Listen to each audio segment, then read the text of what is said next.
everybody, and thank you for joining us. Welcome to our program this evening, A Community Member's Guide to Engaging in the Master Planning Process. We have quite a few people registered this evening, over 100, so we're just going to give it a few minutes while people join us. And during the presentation, please feel free to use the chat or the Q&A feature to ask your questions, and we will be monitoring that. Just while we're getting started, if you would want to put your municipality into the chat so we can just kind of get a sense on where people are joining us from, that would be great.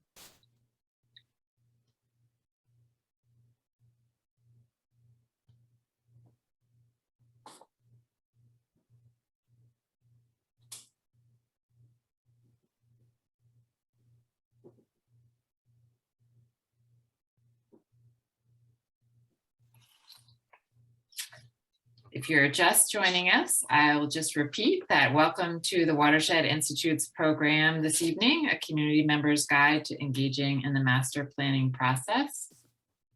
We're just going to give it a couple of minutes for everybody to join, and thank you to everybody who is putting your municipalities in the chat. That's going to be really helpful for our panelists to see, and welcome everybody.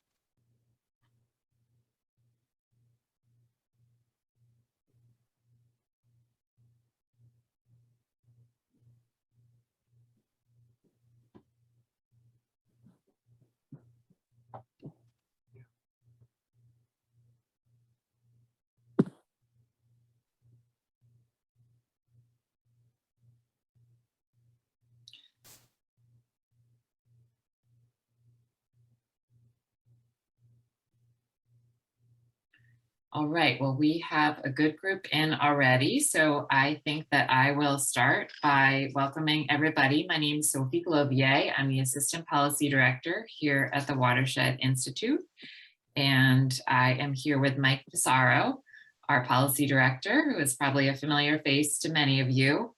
And I am going to introduce our three guest experts. We're very grateful to them for joining us. I did want to just give you a little background on why we're offering this program. We work with many community members, and we've come to realize that many people who are interested in having stronger environmental policy in their town or opposing a development are often unfamiliar with a master plan. And a master plan is so important because it informs the adoption of ordinances and choices about land use and much more. And at the Watershed Institute, of course, we're interested in issues around water and water quality and flooding.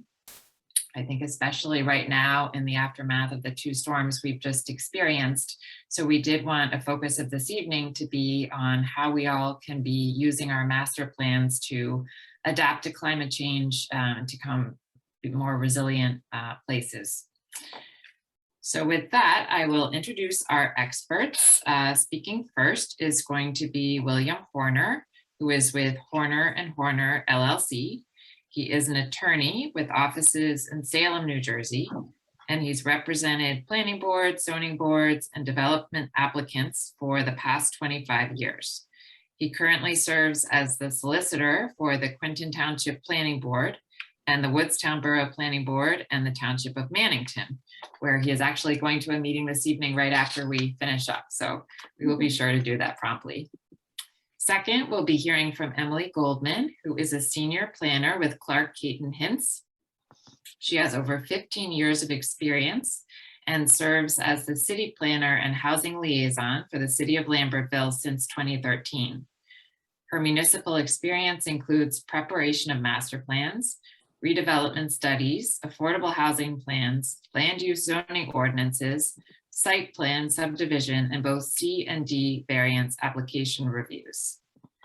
And finally, we have Mary Lou Millard-Ferrara, who is a member of the Hopewell Borough Planning Board. She's a former mayor of Hopewell Township who presided over the master plan re-exam and subsequent rezoning of the township, that resulted in the creation of the Valley Resource Agriculture and Mountain Resource Conservation zoning districts. That rezoning was subsequently challenged in court and upheld at the Superior Court level and again by the Appellate Division. And since leaving elected office, she has continued to serve on planning boards and zoning boards. So we'll look forward to hearing about all that experience. And with that, I think I'll turn it over to you, Bill. Okay, thank you. I'll start the program by just talking about the legalities that attend master planning, the legal requirement to have one, and the way that they're amended and re-examined each as necessary. New Jersey's Constitution of 1947 is where the legislature got its power to delegate zoning authority, land use regulation authority to New Jersey municipalities. And for 20, 30 years after that, there were various laws adopted, implemented, but the big change came in the mid-70s with the municipal land use law, which is what we currently use. Municipal land use law is a very comprehensive set of laws and pretty well put together. I mean, we can all find reasons to criticize it. We have things we'd like to fix about it. But in terms of a lot of statutes that work together to carry out pretty sensible planning purposes, it's a pretty good document. The power to zone is something that municipalities can do. And it's only after they've got a planning board and only after they've adopted a master plan that meets requirements of law. So it's something, it's important to keep in mind that the master plan really is the foundation of all zoning, and zoning can't happen without it. And of course, a master plan can't happen without a planning board, because the master plan is entirely within the planning board's purview. It's not a document that is created by the governing body. The zoning board has no hand in it. The planning board is entirely the planning, the master plan is entirely the planning board's document. So the planning board is required to put that together. And in order to adopt a master plan, there are notice requirements, and they also attend any amendment of the master plan. They involve the municipality, the planning board setting up a hearing and scheduling it with notice to adjoining municipalities and to the county planning board and to the Office of Planning Advocacy, and also to military facilities that have registered for notice of such things. And the notices to the county planning board and the planning advocacy group and the military facilities have to include a copy of the proposed master plan, the thing that's being proposed for adoption. Those notices have to go out 10 days in advance of the hearing. The hearing is conducted just like any other planning board hearing. There's a verbatim recording made of it. There's sworn testimony. It culminates in a decision that's memorialized in a resolution. The resolution has to be, a notice of the resolution has to be published according to law, like any resolution. But there's also, for adoption and amendment of master plans, a post-adoption requirement for notice that goes out to the surrounding municipal clerks of surrounding municipalities, to the county planning board, to the Office of Planning Advocacy, and to the military facilities that have registered, and the planning board and the Office of Advocacy. I think the military facility too have to get a copy of what was actually adopted. So that's the process for putting a master plan in place or amending it. And once a master plan is in place, the governing body of the municipality can begin adopting land use regulations. The key to it all, though, is that those regulations have to be substantially consistent with what's set up in the master plan and its land use and housing elements. And it's an interesting setup, because it's a very good way to prevent, to ensure, I guess, greater predictability and stability in municipal land use, because the planning board is a board that is made up of staggered members who serve 4-year terms. They're alternates. And so it's a stable body. It's not a changeable annually for political reasons. And so it's good that that entity creates the master plan that the governing body then has to comply with in the governing body's adoption land use regulations. Whenever a development regulation is adopted or amended by the governing body of the municipality, the municipal land use law requires that that development regulation, which is a defined term in the municipal land use law, and it's pretty broad, includes just about anything related to development regulation, has to refer it to the planning board for a review that is designed to ensure substantial consistency with the master plan. The planning board, after receiving proposed development regulation on referral, has 35 days to respond to it. If there's no response within the 35-day period, then the governing body can adopt the proposed land development regulation without the input from the planning board. But planning boards should give their responses because it's an opportunity to state whether the proposed development regulation is consistent or inconsistent with the master plan. It is possible for a governing body to adopt a zoning regulation that is not consistent with the master plan, but it requires a majority vote and it requires an explanation on the record as to what the reasons are for deviating. So again, New Jersey law is set up so that there shouldn't be any major moves made in zoning regulation or amendment without sufficient planning. The planning board has to be involved in it. And that even goes further because there's a feature in the law that requires planning boards to re-examine their master plans at least every 10 years. It used to be every 6, now it's at least every 10 years. And that's just a minimum. The planning board can do a re-examination of its master plan more frequently if it wants to, but it's got to do it at least 10 years. And it has to be a meaningful review to confirm that the master plan is still good, that the assumptions that are being made, that the statistics on which it's based, that the factors in the municipality on which it's based are either changed or unchanged, and what should be done to make sure that the master plan remains consistent with what is desired. And so that re-examination has to happen every 10 years. And it's a way of the legislature making sure that the master plan just doesn't get adopted and put on a shelf and forgotten about.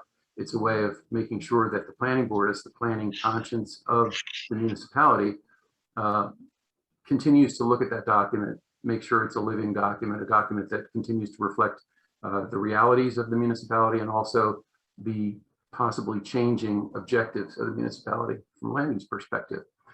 The importance of the re-examination is underscored by a couple of sections of the municipal land use law that govern certain types of zoning changes. They are changes that deal with amendments of zoning district boundaries or zoning district classifications. Those are, I guess, considered to be kind of high-level changes in the realm of zoning. And these sections of the municipal land use law say that if the governing body intends to make a change to a zoning district boundary or a zoning district classification, they have a choice. Either they can give mailed notices to everybody within 200 feet of the affected areas, which can be very burdensome and prone to error, prone to invalidity and challenge, or they can not have to give those notices if the proposed boundary district change or classification change is recommended in a periodic general re-examination of the master plan. So if a municipality is trying to make a big change, the proper way to do it and the prudent way to do it is to first have a re-examination done, which can confirm that what's being proposed is advisable, that it can be recommended, and then it makes it easier for the governing body to actually implement, to adopt those proposed regulations without having to give all those notices. Zoning district boundary changes are pretty easy to envision. They would be a change in the line on the zoning map, right? So that's never really been a big question. If a zoning district boundary changes, then you know that there's going to be some change in the zoning for the land on either side of that line that's moving. So again, that's a reason why it's a more high-level change that requires ideally re-examination rather than a bunch of mailed notices. Up until recently, there was sort of a question as to what a zoning district classification might be. Is it just the name of the zoning district? Is it the suggestion of what the name permits in the zoning district, such as industrial versus residential? But that question was answered in a case that came out of Woolwich Township maybe 10 years ago. I forget exactly when. But the judge in that case said that a zoning district classification is when something significant, something dramatic takes place that changes what can be done in a substantial way in a zoning district. The case in Woolwich Township involved changing the minimum lot sizes so that a developer would not be able to get as many lots out of the subdivision. And there were some other changes as well. It all had to do with zoning that was more restrictive to development. So in that case, it was argued, hey, there was no zoning classification change because it was residential, it is residential. The judge said, no, a big thing happened. This substantially changed what people could do with their land. And that became what is now considered to be an example of a zoning district classification change. So it seems to be sort of contextual. If, for example, you had a district that had 3-acre zoning, large lots, had maybe side yard setbacks of 50 feet for accessory structures, and there was a proposal to change that setback in that district to 45 feet from 50. In other words, just a 5-foot deviation, no change in the large lot size. Something like that would, in my opinion, not rise to the level of a zoning classification change.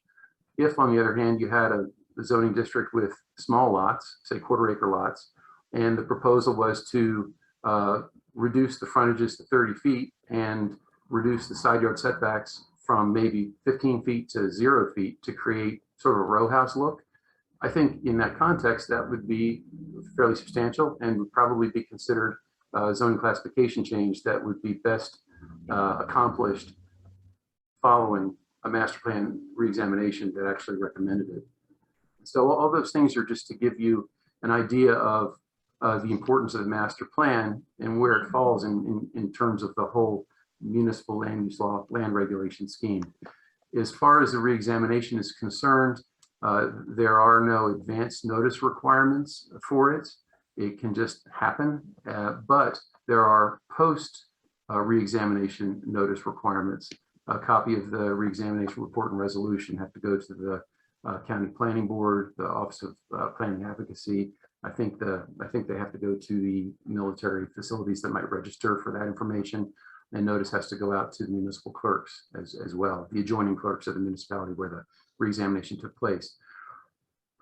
I've seen, though, fairly often master plan reexaminations that also accomplish master plan amendments.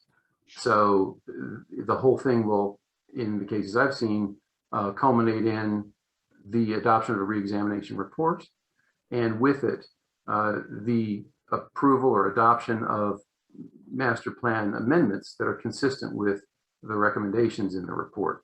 And that can all be done simultaneously, but you have to make sure as a planning board that all of the notice requirements for both are satisfied. And for the most part, if the notice requirements for the amendment are satisfied, the ones that have advance notice, then everything's okay. But your solicitor for your board is going to be looking carefully at those things, making sure that it's done procedurally correctly as far as the notices and the hearing is concerned, and leave the rest to the planner, who will advise the board as to what actual changes should be made or recommended in the plan. The 3 main components of the master plan that are legally required are the first part, where it's determining what the conditions are, what the state of things is, sort of getting the benchmark and baseline on this. Emily will do a better job of explaining this than I am. And the land use element, which also has to be adopted before you can have any zoning or land use regulation. And then finally, the housing element, which is important for, among other things, affordable housing. So let me just get this. So it's important to make sure that those are in place. And as a final note, I'll just say that in the required component for the land use element, that's where the legislature routinely plugs in new requirements that have to be met in the master plan. They fall in under a bunch of subchapters or subparagraphs within that. And that's where some of the new things that I think Emily will be talking about today are found. So fundamentally, again, the master plan is critical. It's not just the vision statement, but it's the foundation of all zoning. All zoning and land use regulations have to be consistent with it. They cannot exist without it. And any change of land use regulations have to be confirmed as consistent with it. And if they're high-level zoning changes, they're best done following an actual re-examination of that master plan and recommendations that come from that re-examination. So as the attorney in this, I'll do what attorneys usually do when there is a master plan hearing happening, and that is stop talking and sit back and let the planner go through all the good details about what should actually go in that plan that you're properly adopting according to legal procedures. Great. Can I interrupt? I made a mistake. I have a new Zoom platform screen because I just updated, and I answered a question that was not intended for me. It was a general question for Bill. Oh, okay. So it popped up in my Q&A, which looks totally different. So it was about submitting the plans to counties and other organizations. I think the question was, do they have to be approved? And the answer is they have to be submitted, but you probably want to answer the question. Those other agencies don't approve or reject the plans. It's informational. I suppose there may be some occasions where a county planning board might somehow respond, but I've never seen it happen. I think the main thing is the county boards need to know what the county planning board needs to know what the municipalities are doing, and also the county planning board is also kind of a repository or like a library of everybody's zoning ordinances and master plans. So it's a place where everything could be seen. And I think that's what the legislature has in mind. So whenever there's a land use ordinance change, that needs to be filed with the county planning board before it can even take effect. So if there's a change in land use law by a municipality, it's not enough just to adopt it and publish notice of it. It has to be filed with the county planning board before it can even be effective. And that's a provision of the municipal land use law. So I guess that answers the question, I hope, anyway, and I'm not going to take any more of Emily's time at this point unless there's some other question for me. Okay, and we do have some other questions coming in, but I think we're going to let Emily present her section, and then we'll get to those. And if there are ones that are easy to answer online, we'll do that, and some of them we'll hold for discussion. So thank you, Emily. Great. I'm going to share my screen. I actually prepared a small presentation. Let me see if I can get to, sorry, let me do slideshow. Okay, can everybody see that? Hopefully. Yes. Just a quick little bit about Clarke, Caton, Hintz. We're a multidisciplinary approach planning firm that also is informed by the landscape architects and historic preservationists in our office. We have 35 employees, 5 licensed planners, and we currently are representing 40 municipalities.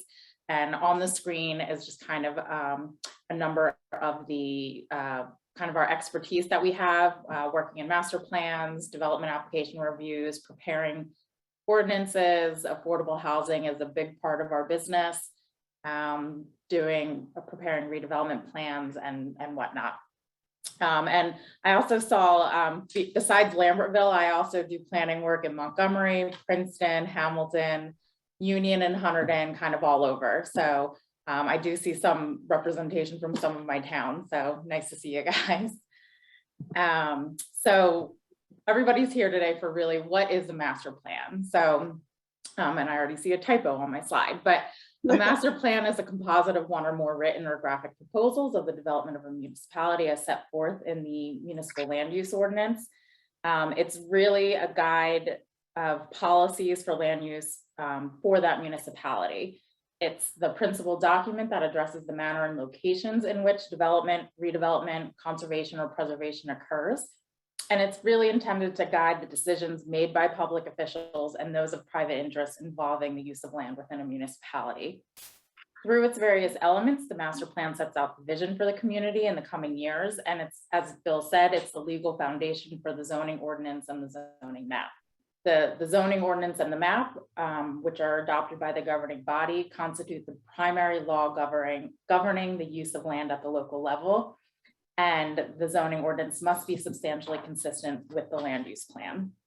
The master plan, municipality is required to adopt 3 mandatory elements of the master plan. That's a statement of objectives, principles, assumptions, policies, and standards upon which the constituent proposals for the physical, economic, and social development of the municipality are based.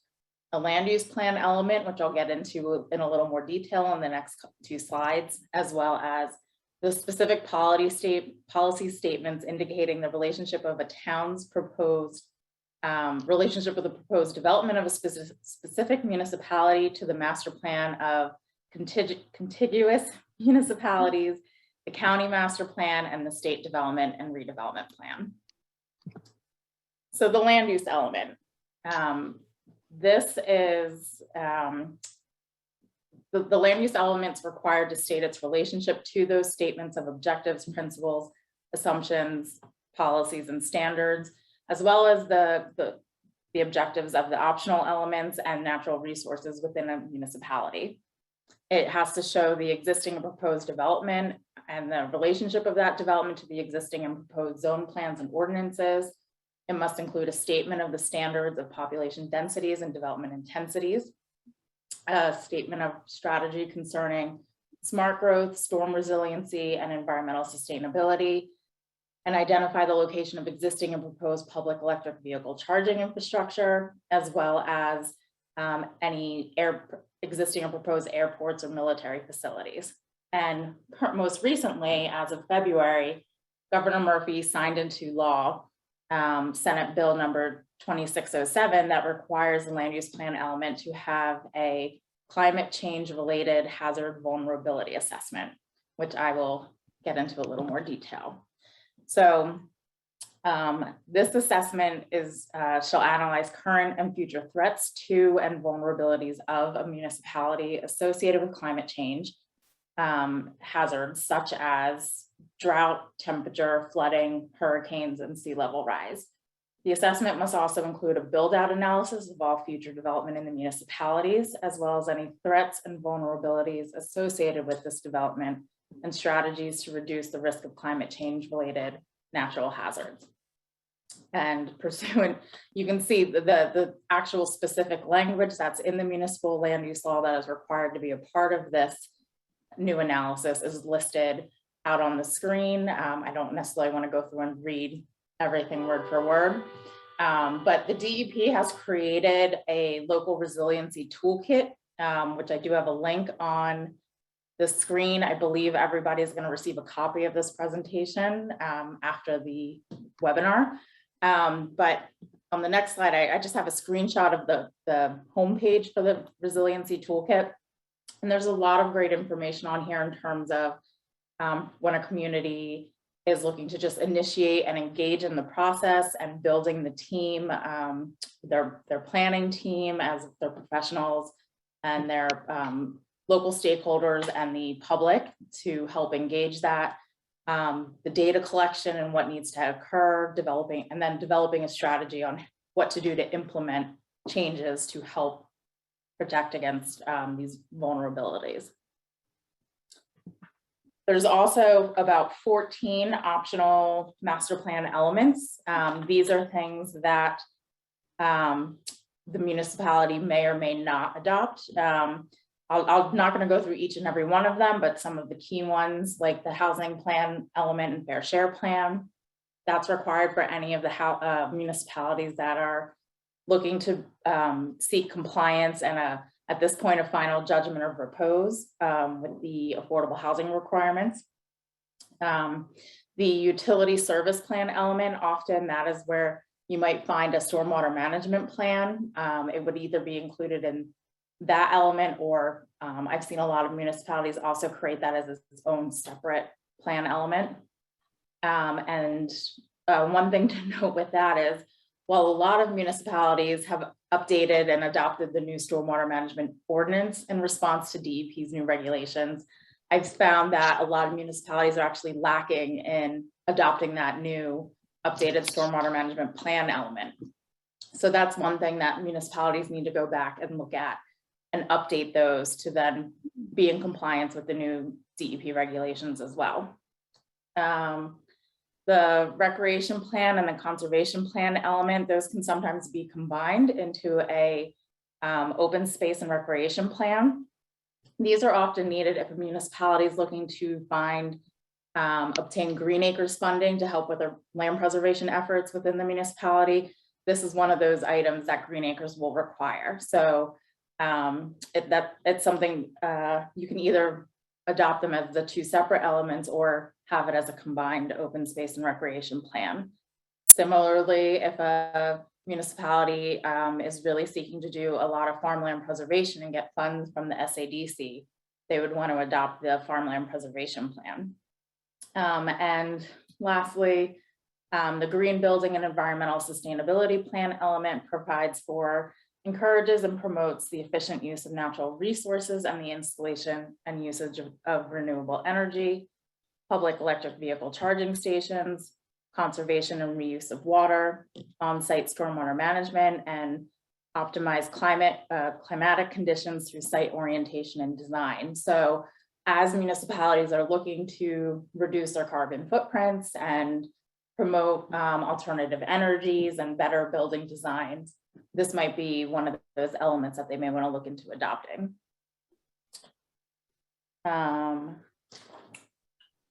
And then lastly, I'm just going to quickly get into, which, is kind of the crux of this whole webinar, is how does the community get involved in all of this? So each municipality may provide for varying levels of community engagement and outreach as part of the master plan process.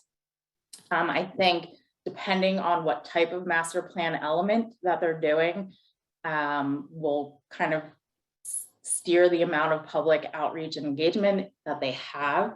For example, a re-examination report might not have as much public engagement as a full-blown master plan update. So there are varying levels of community engagement when a municipality is looking to update their master plan, but engagement opportunities that the public can look for is project websites on it, surveys, roundtables or interview sessions, community group meetings, pop-up events, neighborhood walks or bike rides, public information meetings or open houses, design charrettes, as well as the planning board meetings. So that's kind of the quick and dirty as to what is the master plan and what it includes. And I will turn it over to Mary Lou. Okay, so well, Bill and Emily have pretty much summed up what has to happen. And I guess what I'll say is what can happen. It can really be fun to redo your master plan if your governing body and your planning board have a vision of what they want to have happen and they bring the community along in that vision.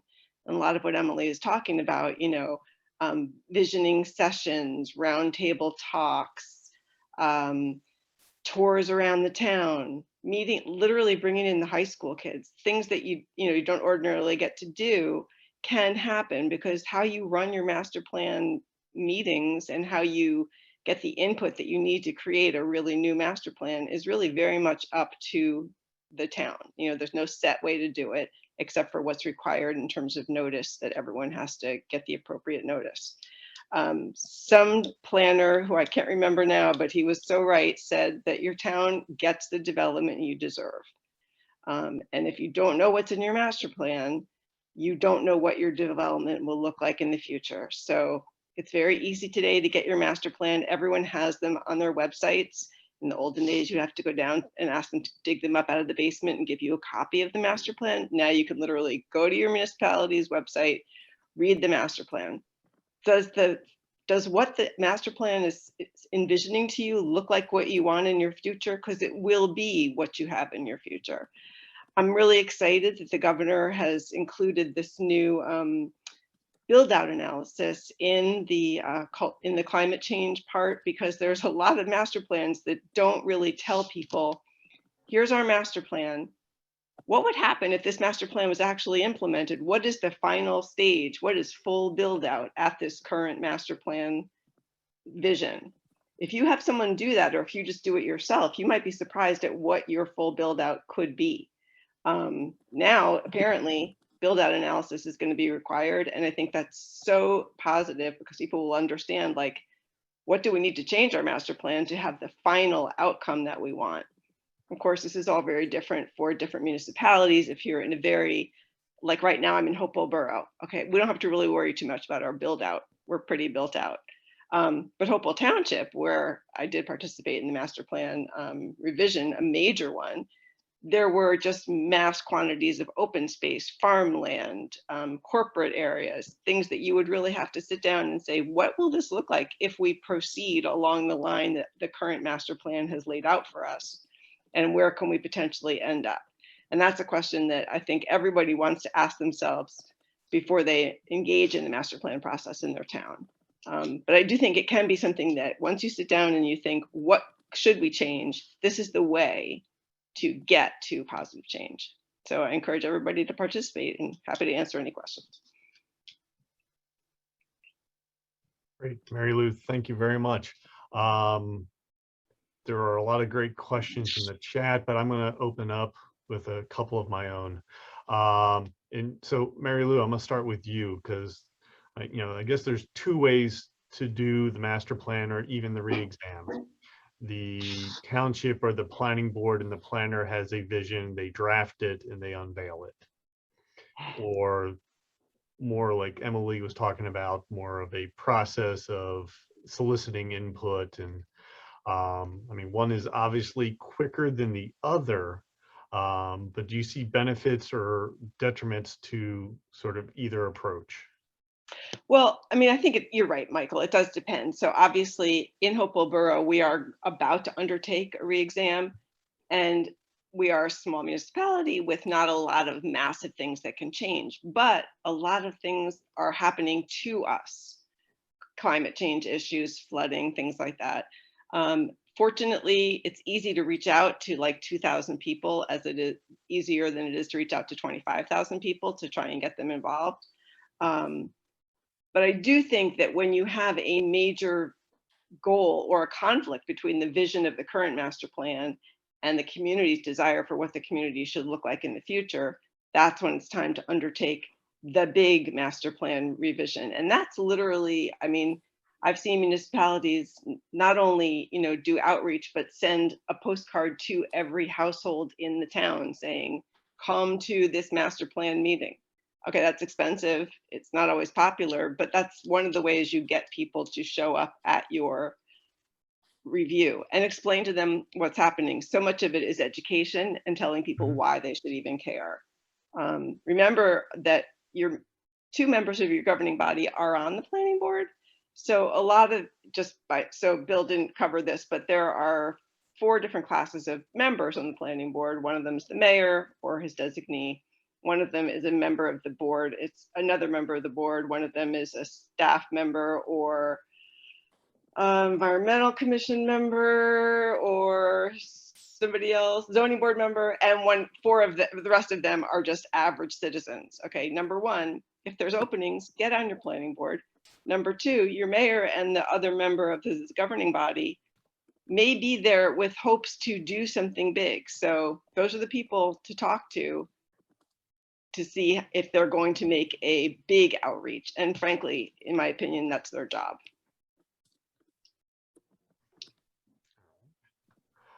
Great, thanks. So let me start scrolling through. Bill or Emily, Bill, you had talked about high-level changes versus not high-level. Can you sort of go a little more detail what a high-level change is versus a non-high-level? Yeah, that was probably just my confusing slang for it. I was referring to how the legislature has called out 2 different types of zoning changes that seem to have such importance that they have put in place a personal notice requirement that can only be overridden if there is a recommendation in a master plan reexamination. So what I was referring to with maybe the unfortunate term high level is any change to a zoning district boundary or a zoning district classification. And those are the ones that are called out in the municipal land use law. I think it's section 62 or 62.1. They just seem to be important to the legislature because they have that extra level of notice that is either has to be done in order to effectuate the change, or that can be overridden only by master planning. In other words, a reexamination with a recommendation. And there was a question, is it the governing body that initiates the master plan or the re-exam, or is it the planning board? Is it the planner that decides it's time to do it? Who makes the decision it's time? The planning board is responsible to keep track of the 10-year period. And again, it doesn't have to wait and do it every 10 years. There can be a re-examination anytime. The governing body has to provide for it. I mean, it has to be funded so that the planning board can do it. And the role of the planner, in my experience, is often sometimes to remind the planning board that the 10 years is coming up.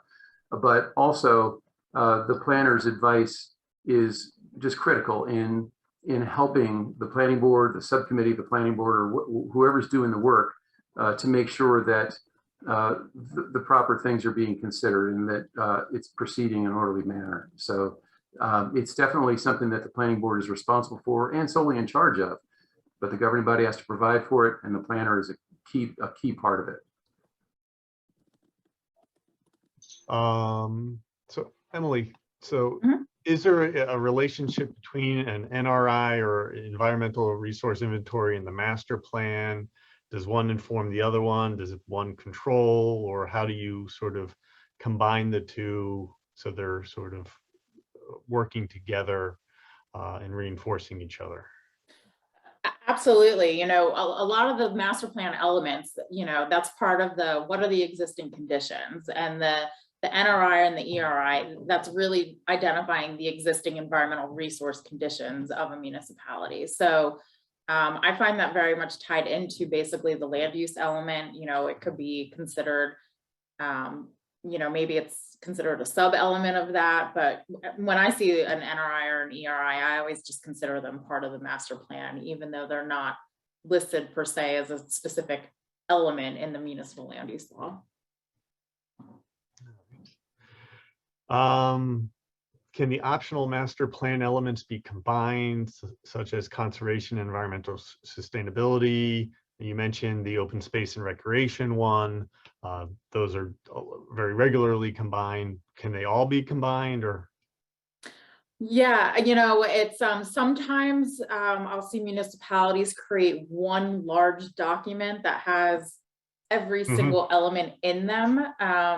You know, so it really depends on the format, the ultimate end format that the municipality wants. Others have it broken out where each element is a separate PDF. So it might be a little more manageable to have it on the website and user friendly for people to find what they need. But, you know, again, besides the open space and recreation plan, I don't really find too many others combined necessarily. Maybe the utility plan and the stormwater management plan again.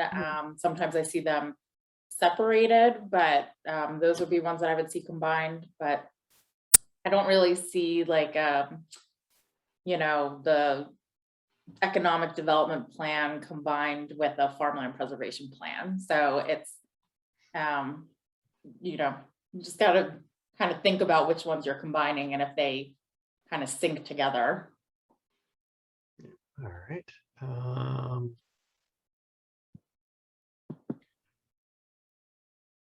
So there was a question, what is the timeline requirement and what is the typical level of effort required to usefully accomplish?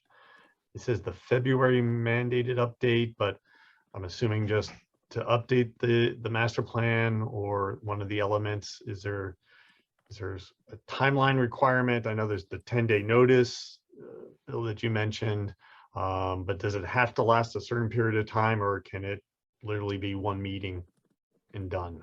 I think that's sort of the gist of the question, or if not, please clarify. There's no legal requirement for how many hearings have to be conducted or how long the process has to take. There are the notice requirements that I've talked about and you mentioned, and there's the statutory requirement that it be done no less than every 10 years, no less frequent than every 10 years.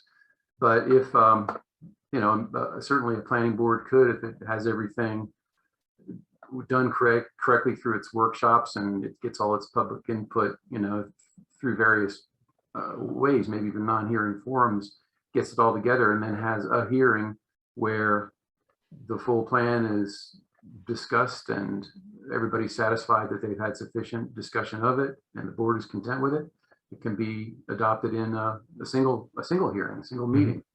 If though you start getting to the end of that first hearing and it looks like there are more people that need to speak and more ideas that need to be considered, then I think it might be kind of a rash act for a planning board just to cut things off and adopt it. I mean, I think it has to be a reasonable consideration of the interested parties and make sure everything gets heard and discussed. I think that's the legislative intent anyway.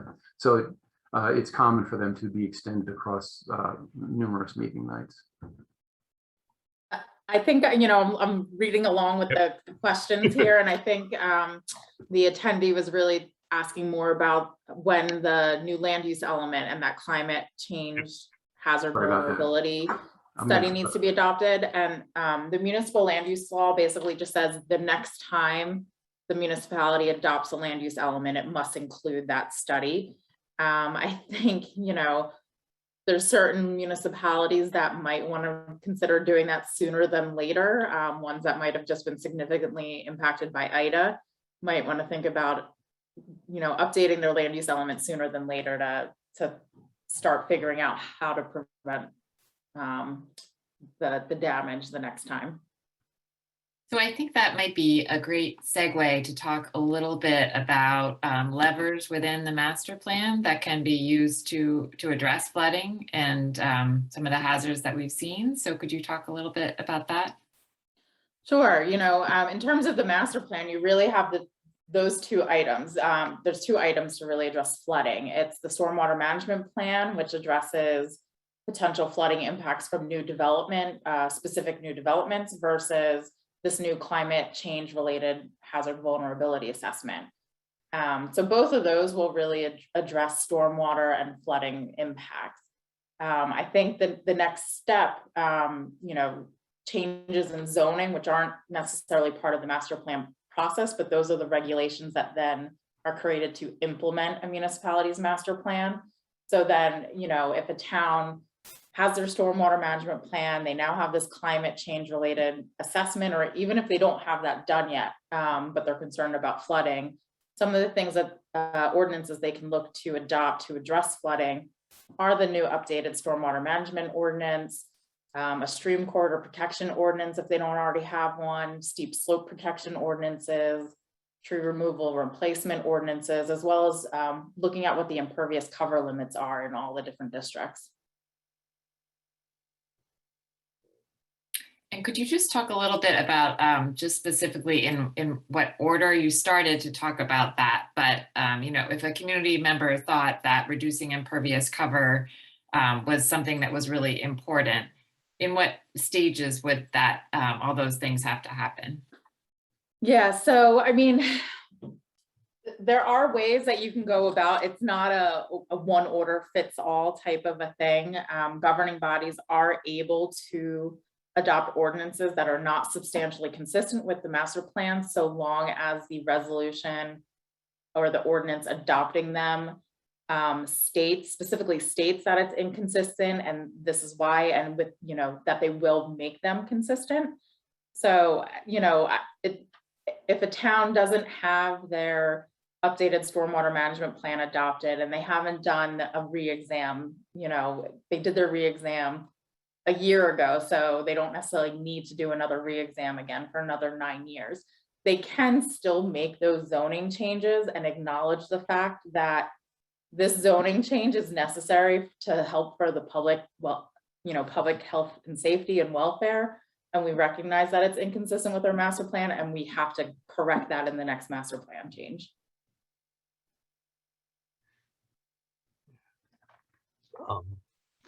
Talking about, you talked about steep slopes, stream corridor, tree protection, impervious cover, just so everyone has got sort of the baseline. The master plan, as you talked about, sets out what kind of development you want and actually envisions as if the town has fully developed what that would look like. So every square inch of buildable property has been built in accordance with the zone, the plan, and breaks that area into different districts or zones, and each zone will have maybe its own impervious cover limit. So how much building and parking lot, et cetera, you can put in there.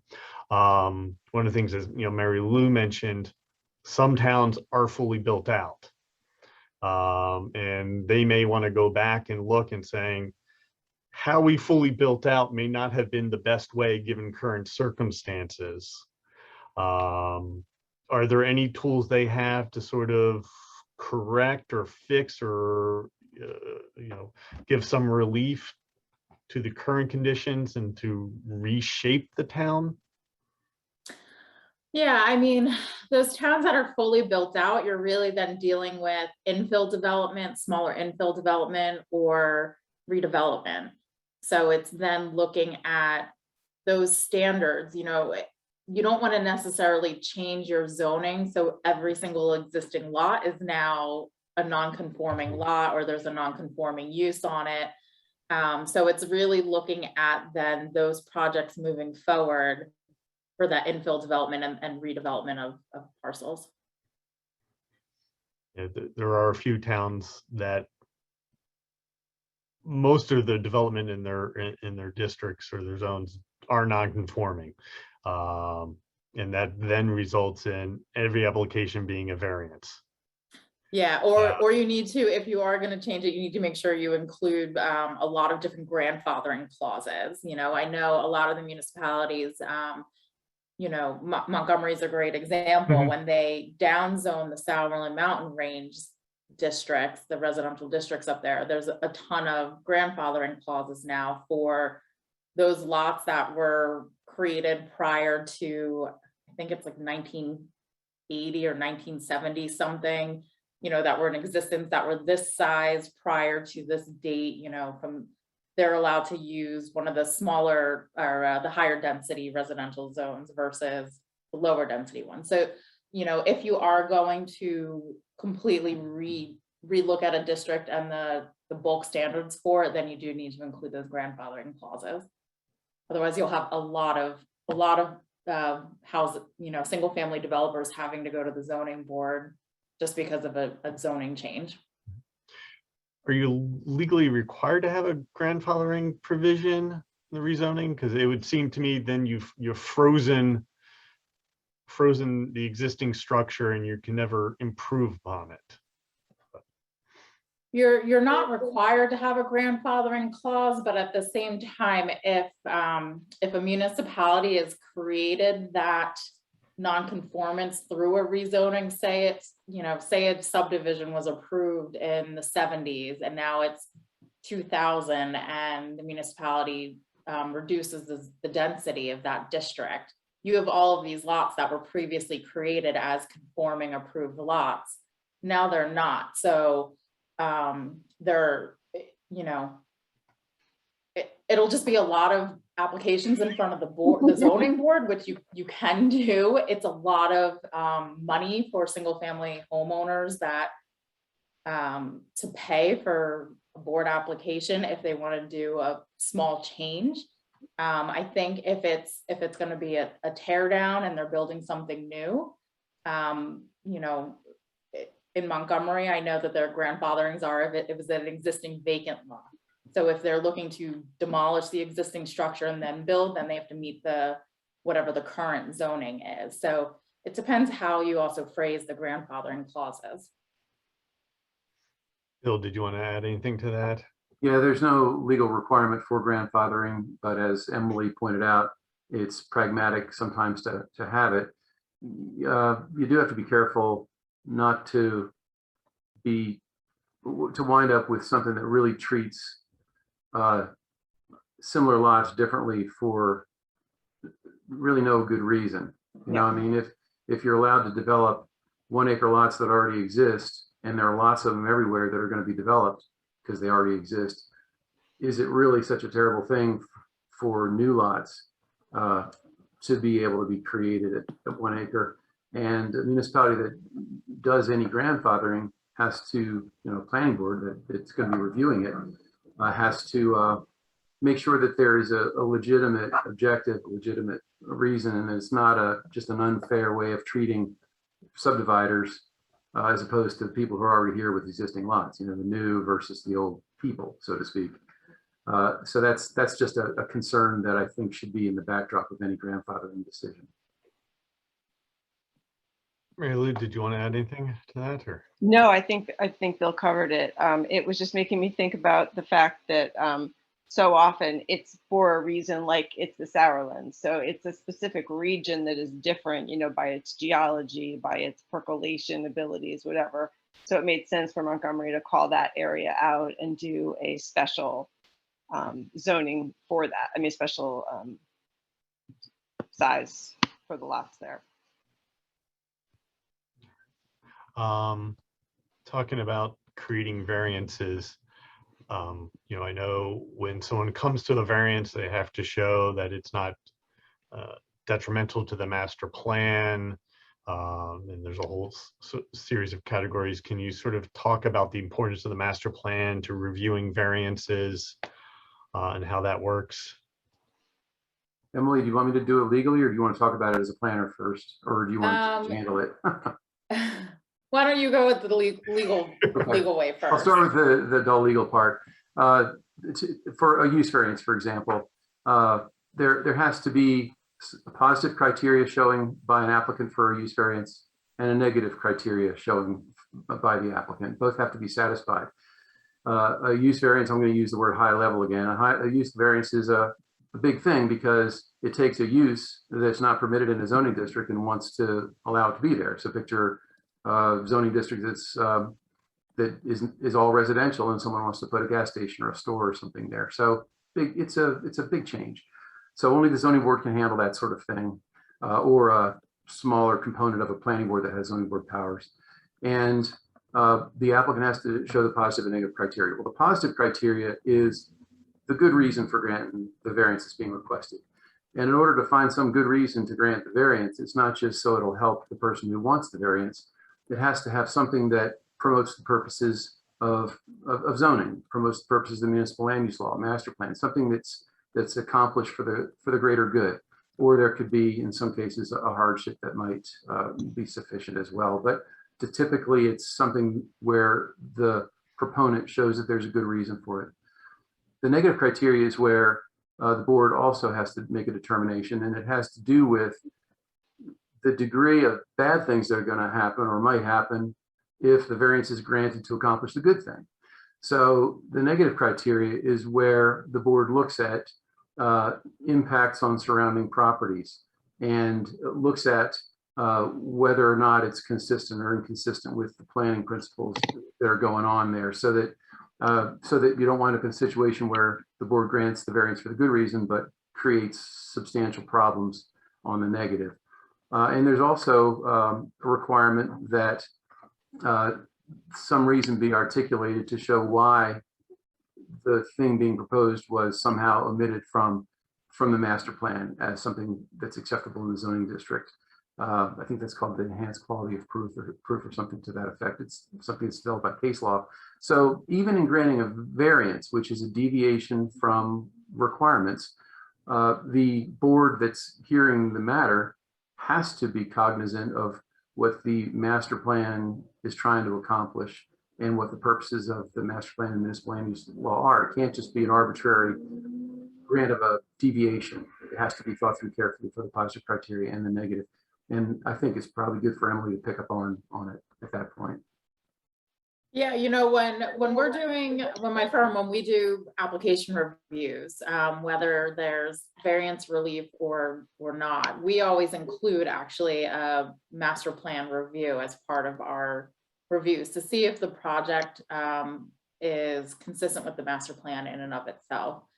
We think it's good to inform the board that's voting on it for their own knowledge, again, whether there's a variance needed or not. Some of the applicants like that we do that because it helps them with their job, I guess. But, I think it's important to see, obviously you know, if it's a single family detached residential development and somebody's proposing like an industrial use in that development, it's not going to be consistent with the master plan. And that's something that you want to point out, where the board might not think that, you know, while there might be a need for that use, it still might not be the most effective location in the municipality. So then maybe that's when municipal officials start working with that applicant to say, let's try to find a better location for you. So, you know, it is important to look at the master plan for each application, especially when you're reviewing variance applications. Sort of following up on variances, can the use of variances basically change the master plan and the zoning? And is that a good thing, a bad thing? Go ahead, Emily. Yeah, I mean, you know, basically when a municipality is granting a D variance, one of those use variances, you know, essentially that actually even the bulk variances, if you're consistently granting side yard setback variances in a specific district, you know, that's when you want to take a look at your ordinances and your bulk standards to see if every single application is coming in for a side yard setback.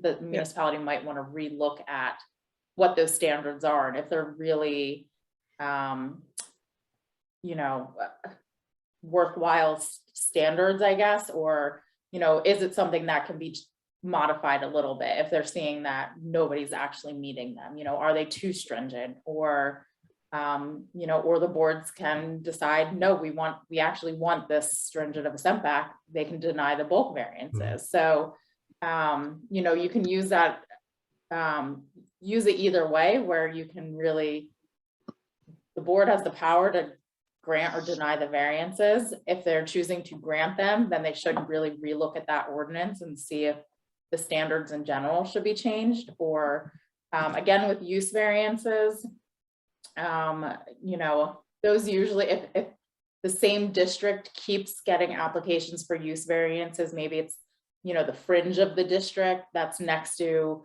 you know, say a commercial district's right next to a residential district, and the fringe of that residential district is now getting use variance after use variance application for more commercial uses, then the municipality might want to rethink about, maybe we do a map amendment and you just shift that zoning district boundary, or really rethink about how the municipality is developing overall and take a look at that land use plan element. Right. No, And and alternatively, the zoning board would look at it and say, no, we're drawing the line. You can keep coming here and asking us. It's just not going to happen. And then pretty soon applicants realize that that's not something that will go through. And that again is part of your statement about what you want your town to look like. And I don't know, Bill and Emily, if this is a practice or if it's required, but most of the time, most zoning boards I know do sort of send a report at the end of the year to the governing body, right? Talking about what they were asked to do, what they did, and recommendations to make fewer zoning variance requests necessary. Yeah, there's a requirement in the municipal land use law for a zoning board to make an annual report to the planning board and the governing body of any variances that were granted. And for a planning board with zoning board powers, I interpret that to be just a report from the planning board to the governing body. And the municipal land use law doesn't really say why. They don't say what it's to be used for, but I think it's for exactly the kind of thing that you and Emily have been talking about. It serves as a refresher for everybody, including the board that's preparing the report, that there might be a pattern here. I mean, everybody, 12 people came in and needed a 5-yard variance relief for a deck they're building on their house. Maybe the zoning district needs to be adjusted. So the reporting process is important for that reason. It lets the board stand back and kind of take a look at what it's been doing, because boards can get so involved in just processing applications. I mean, I've had planning boards that actually seem to forget the role they have in planning. And I have to remind them, like, you're a planning board, you're called a planning board for a reason. That's the thing you're supposed to do. You're not just a land use application reviewing board, you're a planning board. It's easy to get so caught up in the day-to-day and the processing the applications, which can be, a lot of work for a board. But it is important for that board to be able to step back, get perspective on it, and the preparation of that report is a good thing. And plus, it does go right to the governing body in the case of a separate zoning and planning board to the planning board, so that there can potentially be some changes made. I wanted to ask the question from John. What is the responsibility of a master plan to protect adjacent and downstream communities? Flooding does not pay attention to municipal boundaries. And I also wanted to ask if the county had any role in that. Emily, do you want to handle that one? Sure. Yeah, Emily. So I mean, it's tough because a municipality is only looking at kind of like what's in their municipal boundary. But as the attendee in the question asked, there's some elements that don't just stop at a municipal line. So the master plan documents do require a review of the relationship to the adjacent municipalities. How effective that is in actually working on flooding. I think it's more important for those municipalities to actually come to the table together and have a conversation. So if it's something that you're very concerned with, I would bring it up at your governing body and maybe like somehow ask them to start having those discussions with the neighboring municipalities on how you guys can work together, because again, rivers, streams, waterways, even stormwater doesn't just stop at a municipal boundary line. There's one other thing too, new law called Clean Stormwater and Flood Reduction Act.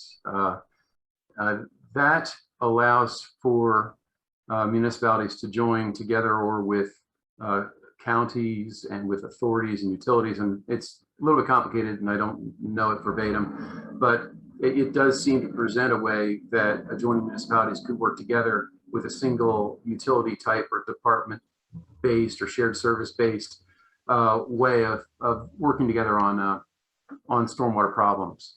I know a little bit about it just because I read it when it first came out, but I've never gotten involved in implementing it. But it seems like a fair way to deal with stormwater management, because in a utility situation, it basically takes a region and finds a way to budget it appropriately across similarly situated properties, I guess, so that it's a fair way of paying its way, Yeah, I will build. There are a few municipalities that are looking at stormwater utilities. I don't think there are none that I'm aware of have actually started in New Jersey. It's a very old technique going back to like the early 70s throughout the country. And I'll also point out again, I don't think it's ever been used, but the stormwater management regulations allow for a regional stormwater management plan and regional stormwater management ordinance. Again, something that's been around for a while but never used, which is unfortunate. And I think maybe we're hopefully seeing an interest in some more of that regional approaches to municipalities, because as the commenter in review mentioned, none of this respects municipal boundaries.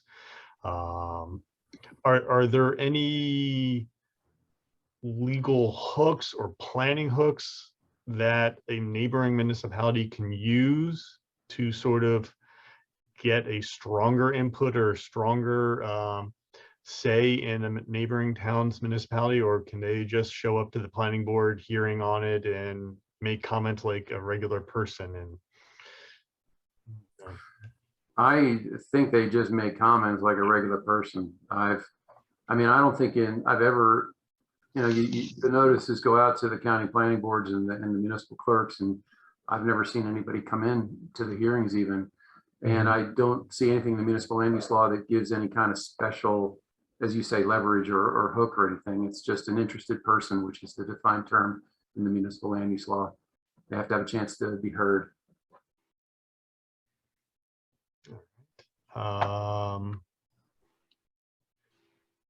Let's see if there's anything else. There's one here. How does a municipality initiate a re-examination that would include community input, and how best to budget for that activity? Emily? Yeah, so, the reexamination report is often initiated actually by the governing body directing the planning board to prepare one. Often before that happens, if they know that they want to do that, they'll talk to their municipal planner, whether it's an in-house planner or a consulting municipal planner that they have. They then, if it's a consulting planner, they'll usually ask for a proposal. So at that time, if they want the more community input, that should be addressed at the time they're asking for the proposal. So the consulting planner knows and understands that the municipality wants a more extensive community input or engagement process as part of that reexamination report. But I think with the reexamination report, it depends on the level of that reexamination report. There are a lot of municipalities that'll just do a simple, quick reexamination report that covers all the statutory requirements. They'll meet with maybe a subcommittee of the planning board to get that done, and then present it at the planning board and have it adopted. So the only opportunities for public comment or engagement is at that public hearing at the planning board. There are other municipalities that will do it as a larger combined master plan reexamination report, where they really look at each and every one of their master plan elements, maybe look at updating the goals, do some minor amendments to them as part of that required reexamination process. That one, if they do the combined one, that generally has a little more community engagement and meetings with stakeholders and interviews and things like that, or to discuss the specific elements. But in terms of the process, it's really, talking to the governing body. If you know when's coming up, let them know that you want the community to be involved in the process. Right. And the governing body, obviously, if they know that they're going to be, they're hoping for big changes, the only way any big changes they make will hold up is if the master plan has been done and done appropriately and with good backup. And then part of the backup for that often is expert advice. So part of what Hopewell Township spent a lot of money and time on was hydrogeology. Okay, so we could talk about why we had to reduce the size of lots, and we could explain, why we had to, especially in the Sauerland region, be very careful about density. And we were lucky that the Township Committee was willing to spend that money, because if we hadn't, then the challenges wouldn't have held up in court, because it was based on legit science. And to the point where you have to convince your governing body to spend the money on experts. We went to the point literally where we had things peer reviewed because some people were afraid that they weren't legit. So again, investment into something that will hold up in court if you're going to make a major zoning change. So the vision guides how much you're going to spend. And of course, if the township governing body is on board, then they will spend the money. If they don't, then they're not going to always get something that will hold up in court. So. Yeah, and again, I also just want to point out the re-exam is a different process kind of than a full-blown master plan. A full-blown master plan often will take 8 to 12 months to complete, because there is that extensive community engagement process. Right. Let's see. Okay. Oh, there was one in. How does regional planning like the Pinelands Commission or the Highlands affect the master plan within the municipalities, especially regards to stormwater? But I mean, I think that has a larger zoning and other implications. Yeah, but both of those regional areas, as well as the Meadowlands area, all have their own master plans. So those communities that are within those areas, they need to, in addition to just looking at relationships to the adjacent municipalities, the county, and the state, they also need to factor in the master plans for those specialized resource areas. So, and with the Highlands, they have those municipalities that are portions of municipalities that are within the preservation area. They're required to have plan conformance for the preservation area. And then it's optional for them if they want to have plan conformance for the planning areas. But with the preservation area, with that, the Highlands has model master plan elements to adopt, model ordinances, a referral ordinance. So any development application will go to the Highlands first for review before it comes back and is even in front of a board in the municipality. So those municipalities do have to work closely with those regional entities. So Emily, basically they're the areas that, like in Highlands, the Highlands Council delineates like lot sizes and stuff for the region, and then the township has to just comply with that. No, they don't necessarily delineate the lot sizes. It's more about the environmental protection. So, you know, issues dealing with carbonate rock areas and things like that. And, you know, in the preservation area, they do have specific DEP guidelines in terms of septic systems, and which kind of is the development limiter up there, is really based on the septics. So Bill, I think this one is for you. Can you talk about precedents, such as when a use variance or waivers are granted, and how that impacts future variances or waivers and the intent of the zoning? Technically, there is no precedent set by the grant of a variance, because by definition, it's based on special circumstances. It's on a case-by-case basis. Now, that said, it's important for a board reviewing variances to review each one carefully on its own merits. And if there is a pattern that develops of very similar requests and the same findings and conclusions support the variance approval in every instance, and you wind up with a history of that happening, and then suddenly one is denied that by all rights looks very similar, someone could cry foul, and there might be an examination into what the basis is for that particular denial. So the answer is no, there is no precedent, and hopefully zoning boards and planning boards are really granting variances sparingly. That's what the case law wants. It's the zoning that's supposed to be governing development in the municipality and not variances. It's not good to regulate by variance. So I think that a planning board or a zoning board that is doing its job correctly is not going to run the risk of any allegation of precedential activity. Nothing like I said earlier. But if a board finds itself just routinely granting the same variance over and over again, I'd say there is something wrong. I mean, I think what it probably means is the zoning ought to be changed, like we were discussing earlier. A board that routinely grants the same or similar variances all the time, I guess, should expect to continue to grant them, and applicants at some point should expect that as well. Again, it should be sparing. It shouldn't be happening a lot. So if it's happening enough to worry about precedent, then that is a problem. Is that helpful? Is that the way you want to answer that? Okay.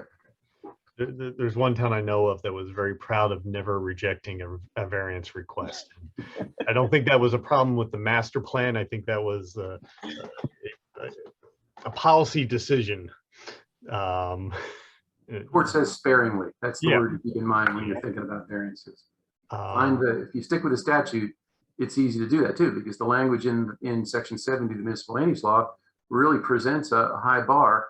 And often it's enough just for the board to ask the applicant, what are you submitting to prove what's in this statute? What is so exceptional about your situation? What is the degree of the hardship? And it may be impossible for a record to be developed that would support a variance. So if the board is following the rules and the requirements, there probably won't be that many variances. And so I've seen this a bunch, or seeing this a lot more recently, I think. Towns using an area in need of redevelopment designation in a redevelopment plan versus, rezoning and redoing the master plan. Any thoughts on how that, really ties into the master plan? Does that mean the master plan needs to be re-examined, or is that just another tool and it's fine? It's a tool. Emily, do you want to talk about the way that that would work, or do you want me to get into the legalities of it first? I mean, I think that the question might be more like, what could it do rather than like when it can happen? I don't know. Yeah, I mean, a re-examination report is supposed to review redevelopment within the municipality, whether there is any existing redevelopment or any potential future redevelopment. Even if a specific site is not identified in the redevelopment, or in the re-examination report, I don't think it doesn't preclude a municipality from moving forward with using the local redevelopment housing law. But I think it would just be something in the next re-examination report. If it does move forward and declare an area as a rehabilitation or redevelopment area, it would just be captured in the next re-examination report. Could I just suggest, Bill and Emily, you're talking like everybody here knows what an area in need of redevelopment is. That was my and fault. how that's determined. Yeah, the area need of redevelopment. And what that creates if you designate something as that. Yeah, it's the local redevelopment and housing laws, I think what it's called.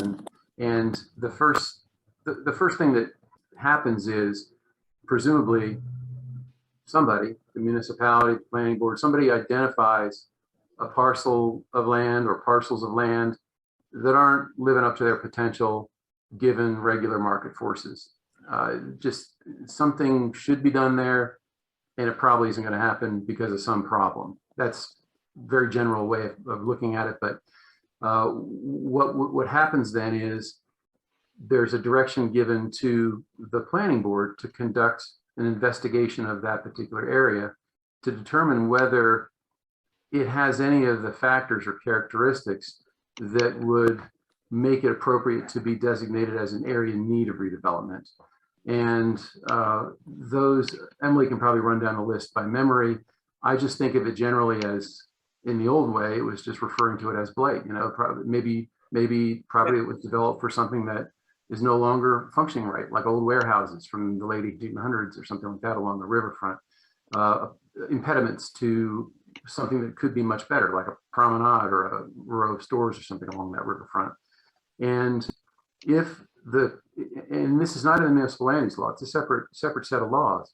And if the planning board finds that some of those conditions exist, one or more of those conditions exist, then it reports to the governing body. The governing body can actually make a designation of the area as an area in need of development. And that's like the monopoly board getting flipped open. It's like you have a place to play now.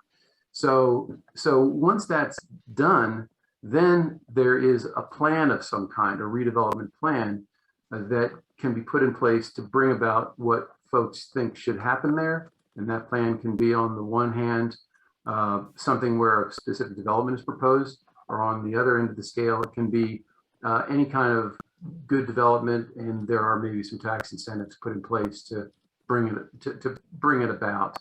And then it's just a question of a lot of agreements and things that Emily can talk about more carefully that actually get the municipality involved with the private sector to the extent necessary to cause it to happen.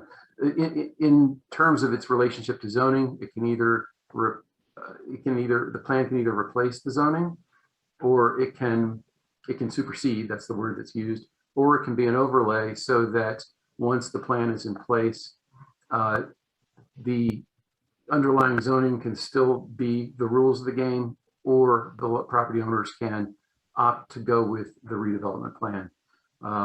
Emily should probably pick it up from here because she's probably had more experience with them from a practical standpoint than I have. Yeah, I think you kind of covered it, but I think you did a good job on that one. Very generally, but yeah. Here's a question. The comment earlier, your town gets the development it deserves, made me think of a question about the legal ability for a town to reject a development application that is a permittable use and requires no variances. Is that true? Can a town reject a development if it doesn't want it because it might disturb the community feel? Nope. I don't know. I think the answer is no. I mean, I hate to say that emphatically because there's always something interesting to look at and think about when someone poses a question like that in the particulars. But as a very strong general rule, if something's allowed in your zoning and somebody complies, they can build it. And the thinking behind that is you've already done the planning that supports the zoning that allows the development. So you can't argue with your own carefully prepared plan and the zoning regulations that were carefully put in place to bring about its purposes. So I can't even think of an example of something that could be denied if it truly conforms. And it's interesting because sometimes folks will say something like, you know, we worry about the schools being burdened, we worry about the roads being burdened, but really the master plan has presumably already considered all of those things in coming up with what should be allowed in a certain zoning district. And that's why a build out analysis is going to be so helpful, right? So people who didn't do those in the past would sometimes be shocked at what could happen, right? So having a build out analysis helps you be protected from that shock. But as a planning board member, numerous times in the past, I have had to hold my nose and vote to approve something that I just thought was awful. Only because it's literally my only option. I am required to approve it if it's allowed. And that's why we review things and change the zoning if necessary. You take that oath at the beginning of your term and it means you comply with the law, despite what you know, you might be thinking. Of course, if you find that you are really affected by it, that's when you might feel strongly enough to actually recuse yourself from the application and let an alternate get some exercise. And you know, but it can just be objectively terrible, and then in which case everyone still has to approve it, and you just hate it. Right. Just a thought. Whatever. Right. So Bill, maybe this would be just a good to throw out the question. I think raises the obvious issue of time of application and time of decision rules. So in New Jersey, it used to be that there was a chance to maybe fix something you saw coming down the pike because the time of decision rule would apply. But that's no longer the case. No, it's now the time of application rule. And the time of decision rule allowed just what you said. If the municipality, its planning board saw something on the horizon that posed a presumed threat, then the zoning could change even after the application was filed, and the new zoning would govern the decision on the application. So you change the rules of the game during the game. And obviously there are things that could be considered unfair about such a situation. So now it's the time of application. And so if an applicant gets the application in place, then they're entitled to the laws that are in effect once it's in place. And that raised the question, well, what constitutes an application? Can I just take a cocktail napkin and write the word application on it, and put my name and say use variance and slap it on the counter of the planning board secretary the evening before the zone change takes effect? Or does it have to be a perfectly 100% totally complete application? And the courts are kind of lean. I haven't researched it in a while, but the cases that I'm familiar with say that it can't just be the cocktail napkin. It has to be pretty darn close to complete. I mean, I would think that if it's complete, except for a small thing like missing a north arrow or something on a plan that's very minor, it would still get the benefit of the time of application rule. But if there are serious deficiencies in the completeness of the application, then it doesn't get the benefit of that. And that's why a planning board's completeness review can be very important, and the prompt completeness review of applications as soon as they hit the deck. And I do think that my own thought on it is the time of application rule depends on when the application was actually complete, regardless of whether it was certified complete later. Okay, so if someone submits a complete application on the 1st of October and the zoning change takes place on the 10th of October, the completeness determination by the board doesn't happen until the 30th of October. It's the fact of the complete application on the 1st that gives that applicant the benefit of the time of application rule, rather than whenever the planning board got around to saying that it was a complete application. Right. So it's important Again, to to keep all the that stuff in mind. questioner, right, what it's saying is if a potential application you see as really damaging to the character of your town, the master plan is the time to jump in and create the system that won't allow that kind of thing to happen. It's too late once there's an application. Yeah, municipalities that react and are on the defensive and try to act hastily and do the kinds of things we're talking about typically don't fare very well. A methodical, well-reasoned planning process in advance is the best way to eliminate stressful situations like that, surprises and the need for hasty action. I think that is a very good place to finish.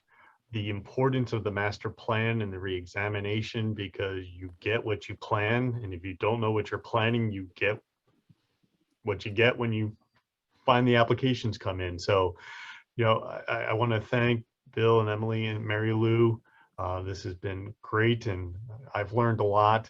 And just reinforce that this is the master plan process, and the reexamination process is really the time to put your input in as the public, whether it is at one planning board meeting and you pack the room and have those discussions and explain those concerns, or you reach out to your municipal body ahead of time and urge that they have a really full and inclusive process, because this determines over the next 5, 10, 15, 20 years what your town is going to look like. And once it's developed, it's very, very hard, as we've learned, to go back and fix some things. So yeah, can I just quickly respond to John Landau's comment, because I really think it's important for him to realize that he says this is a great discussion, thank you, but intimidating. Like, the planning board is really just a bunch of people sitting in a room who want to hear from everybody. And if you show up for a master plan session, we don't expect you to know anything beyond, what you think is a good idea in your town. We have the professionals, we have the legal advice, we have the planners. We want your input, and it need not be at all intimidating. So please join us in the process. all right. Again, everyone, thank you very much for attending. Bill, Emily, and Mary Lou, again, thank you so much for your expertise and knowledge and your time. Thank you for having me. We will be sending out a recording and a copy of the presentation to all the attendees in the next few days.